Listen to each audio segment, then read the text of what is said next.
So Josh, what's going on here?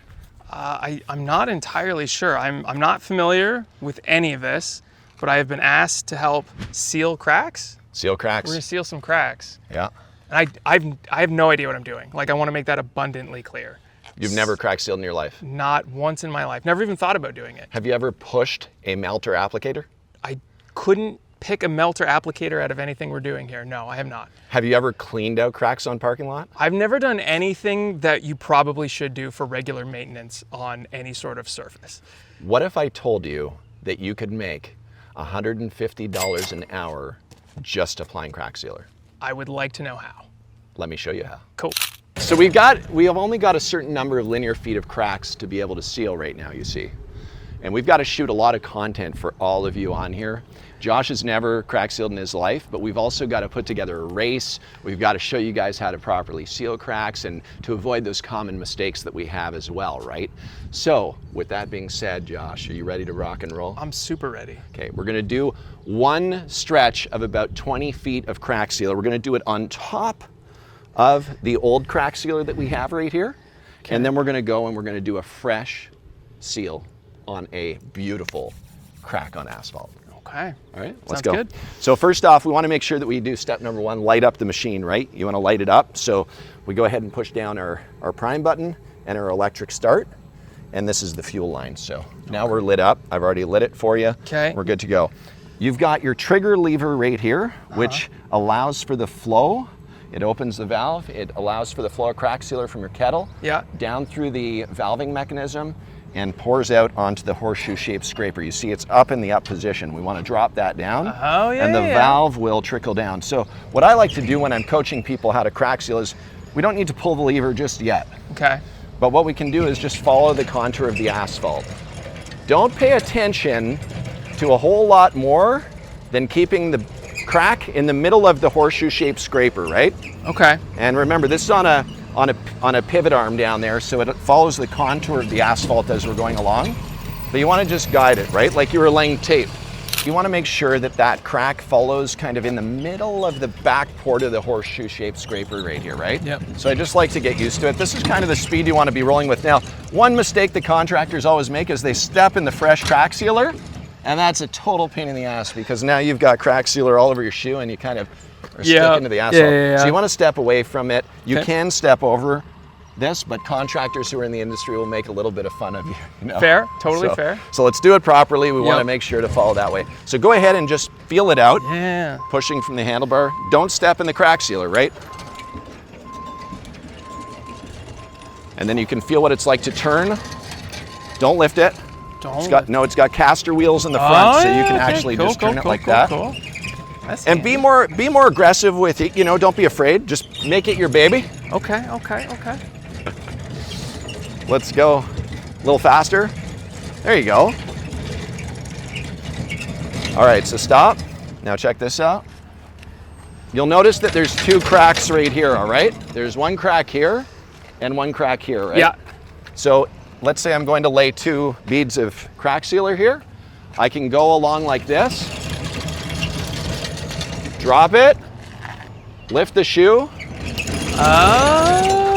drop the shoe, come back over my second crack, continue on. Nice. Turn on the crack, drag it. As long as you're always pushing it along, that's great. So I'll just show you a sample of what it's like to lay a bead. As soon as I pull this lever right here, as long as my horseshoe-shaped scraper is in the downward position, I want to be gentle to get the flow going. Oh, there we go. Oh. So you'll notice right there, my flow is good now, right? This is a common mistake that contractors make right here, is that they pull it and then they leave it. What I like to do is, in the scenario that I have a puddle that's there, it's not a huge problem really. But what you don't want to do is leave it as a big, thick, gobby, piece of gum almost. So you can take your Tiger torch and you can heat it up and melt it down and spread it out with just a squeegee, like a crack sealing squeegee. Or you could even use a shovel and just kind of move it around, broom or whatever, right? Cool. Just spread it out. Make sense? Makes sense. So now watch, if as I'm going here with the valve, I want to make sure that I'm not overfilling it. I wanna make sure to push it along, Yeah. and just keeping that horseshoe-shaped scraper, you know, halfway full. Do you see that? Yeah. And I wanna get moving here, right?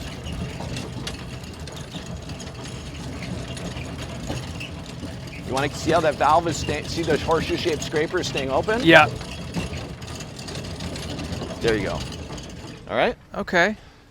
And now, it's your turn, brother. It's your turn. Okay. It's go time. So just squeeze that lever, but gently, Yeah. very gently. Very gently. Yeah, and start moving right away as soon as you start to feel it trickle, because once it opens, it opens. Ready? Go. Go. Keep filling it. Keep filling it. Keep filling it. Keep filling it. Keep filling it. Keep it going. Okay, stop. Stop. Now lift your horseshoe-shaped scraper up, back up, and relay your bead. Good job, dude. Look at that. Right here, you know, that was like 25 bucks that you just laid right there. That's super nerve-wracking the first time, but fairly straightforward. Like, check this out. This is like, I mean, it's not bad. This is like 50 feet of crack sealing. That's like 50 bucks, man. That's awesome. Right there. That's awesome. How long did that take you right there? You taught me in like under 3 minutes. Okay, let's keep going. Let's lay the next 40 feet here. Let's make some more money. Let's make some more money. Go ahead and move, baby, move. Pull that lever, pull that lever. Pull that lever, slow down. There you go. Pull that lever, pull that lever. Pull that lever. Right down here, let's go, let's go. That's it. Keep dragging it out, keep dragging it out, keep dragging it out. Let go of the valve. Let go of the valve, there. Drag it out, beautiful. Look at this. This is literally $120 right here. Come on. 120 linear feet of crack sealing that you just did for your very first time, bro. Just like that? Just like that, man. And you wanna know something? Every box of crack sealer that weighs 30 pounds, you do 200 linear feet. That box is only about $30. Come on. And you're charging 200 bucks for that thing. Now listen, if that 100 feet just took you under 10 minutes to do, Yeah. that's 100 bucks in 10 minutes. You could do that 6 times in an hour, correct? Yeah. That's 600 an hour, brother, for crack sealing. All we need to do is clean the cracks properly, Yeah. crack seal with hot pour crack sealer, and then go shake the customer's hand and build a customer for life, and you keep coming back time and time again every couple of years to crack seal. But you know what the best part about this all is? We haven't even seal coated or line striped yet. Oh. This project has about $500 worth of crack sealing to do and about $3,500 worth of seal coating, and then striping's another $800 on the top. Do the math, $4,800 for how much time? Approximately 4 hours. Let's get to work.